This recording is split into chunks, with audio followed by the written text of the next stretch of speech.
ಈ ದಿನ ಅನಿವಾರ್ಯವಾಗಿ ನಮ್ಮ ಸ್ನೇಹಿತರು ಸಿಕ್ಕಿರು. ಭಾಳ 20 ವರ್ಷದ ಒಂದು ನಮ್ಮಿಬ್ಬರ ಒಂದು ಫ್ರೆಂಡ್ಶಿಪ್ಪು ಅನಿವಾರ್ಯವಾಗಿ ನಮಗೆ ಸಿಕ್ಕಿರು ಬಿ ಆಫೀಸ್ ಹತ್ರ. ಈ ವಿಚಾರ ಕೊನೆಗೆ ಹಂಚ್ಕೊಂಡಾಗ ಸರ್ ಈ ರೀತಿ ಒಂದು ಇದೆ ಅಂತ ಕಾರ್ಡ್ ಕೊಡ್ತಾಯಿದ್ರು. ಕಾರ್ಡ್ ಕೊಡ್ತಾ ಇದ್ದಾಗ ಏನಿರ್ಬೋದು ಅಂತ ನಾನು ಆ ಕಾರ್ಡನ್ನು ತೀರಾ ಅಲ್ಲಿ ನಾವು ಸ್ವಲ್ಪ ಬ್ಯುಸಿ ಇದ್ದೆ, ಗಮನಿಸೋಕ್ಕಾಗಲ್ಲ ಜಾಸ್ತಿ. ಕೊನೆಗೆ ನಾನು ಕಾರಲ್ಲಿ ಕೂತ್ಕೊಂಡಾಗ ಒಂದು 2 ನಿಮಿಷ ಇದ್ರ ಬಗ್ಗೆ ಸ್ವಲ್ಪ ಹೇಳಿದರು. ಆಮೇಲೆ ಫೋಟೋಸ್ ಎಲ್ಲ ತೋರಿಸಿದ್ರು. ಮುರಾರ್ಜಿ ಶಾಲೆ, ಕಿತ್ತೂರಾಣಿ ಚೆನ್ನಮ್ಮ ಶಾಲೆಯಲ್ಲೆಲ್ಲ ಅಲ್ಲೆಲ್ಲ ಹೋಗಿ ಬಂದಿದ್ದಾರೆ. ಆಗ ನನಗೆ ಅನ್ನಿಸ್ತು, ಒಂದು ಅವಕಾಶ ಇದೆಯಲ್ಲ, ಯಾಕೆ ಈ ನಮ್ಮ ಮಕ್ಕಳಿಗೆ ಇಲ್ಲಿ ಯಾಕೆ ಹೇಳ್ಬಾರ್ದು ಅಂತ ನನಗೆ ಅನ್ನಿಸ್ತು.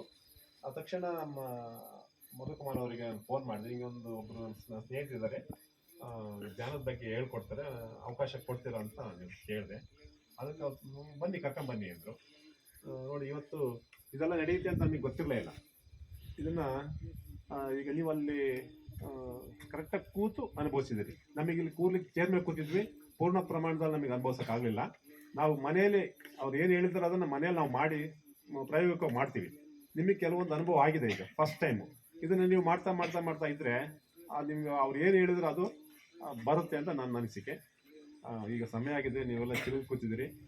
ಇಷ್ಟು ಹೇಳಲಿಕ್ಕೆ ನಾನು ಮಾತಾಡಲಿಕ್ಕೆ ಅವಕಾಶ ಕೊಟ್ಟ ಎಲ್ಲರಿಗೂ ನನ್ನ ಧನ್ಯವಾದಗಳು.